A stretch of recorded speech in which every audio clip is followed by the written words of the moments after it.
कैसे रचे हसवो तै जग संसार, बोहे हवस माता वो तैहा भूया के भार। कैसे रचे हसवो तैहा जग संसार, बोहे हवस माता वो तैहा भूया के भार।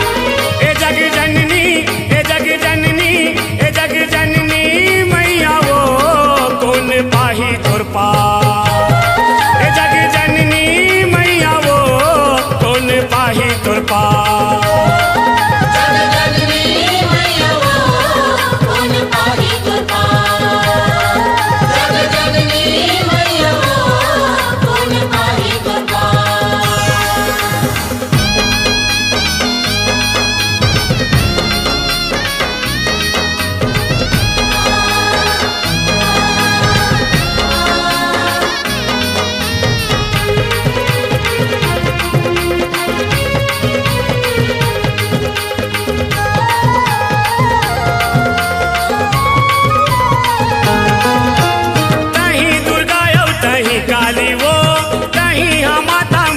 वाली वो जय अम्बे जय हो जगदम्बे माँ, जय अम्बे जय हो जगदम्बे माँ।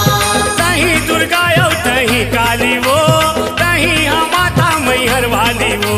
माथे के बिंदिया लाली लाली वो, काले के माता तय कंकाली वो। औ करे हवस माता वो तैहा 16 सिंगार, करे हवस माता वो तैहा 16 सिंगार।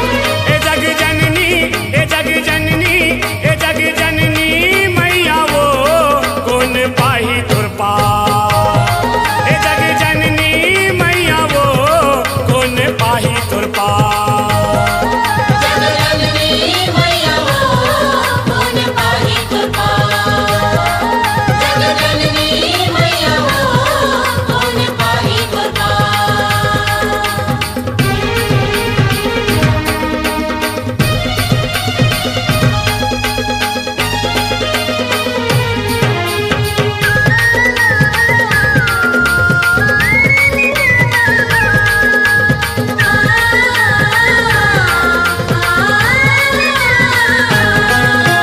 पापी महिषासुर लतै मारे, शुंभनी शुंभत कर डारे।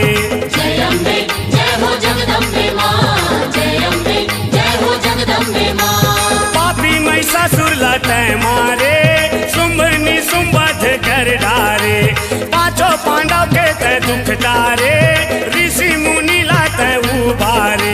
ए सगरो जगत के वो तैहा करे उद्धार, ए सगरो जगत के वो तैहा करे उद्धार।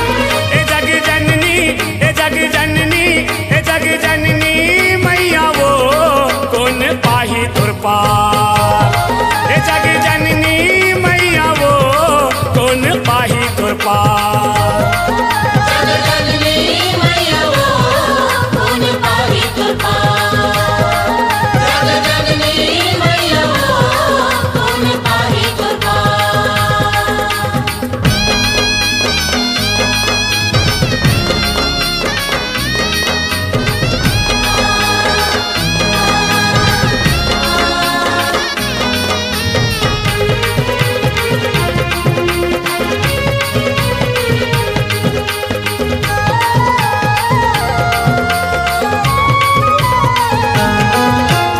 अपन ओली माँ सबोला धरे, और कौन जनी तैहा काका करे। जय अम्बे जय हो जगदम्बे माँ, जय अम्बे जय हो जगदम्बे माँ। हाँ अपन ओली माँ सबोला धरे, और कौन जनी तैहा काका करे। गैया बछरू तोर कोरा माँ चरे, और दुखला सही के तय दुखला हरे। गाई राखे को सरिया लावो तय कोरा माँ पोटार, ए राखे को सरिया लावो तय कोरा माँ पोटार। ए जग जननी, ए जग जननी, ए जग जननी मैया वो कौन पाही तुर पार। ए जग जननी मैया वो कौन पाही तुर पार।